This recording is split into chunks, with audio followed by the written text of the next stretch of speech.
Hi everyone. In this video, I'll show you how to fix the "This site can't be reached" error on your computer. As you can see here, this website cannot be opened in my country.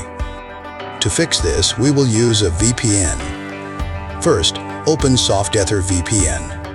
If you don't have it yet, download and install it using the link in the description below. Once the program opens, click on VPN Gate Public VPN Relay Servers. A list of servers from different countries will appear. Choose any region you prefer. Here I'm choosing Japan because most websites can be accessed from there. Double-click the server. When the pop-up appears, click Agree.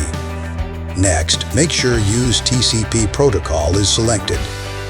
Then click OK. Now wait for the connection to be established. Once connected, minimize SoftEther VPN.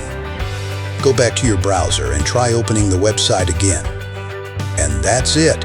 You should now be able to access the website that was previously blocked. Don't forget to subscribe to my channel for more tips and tricks.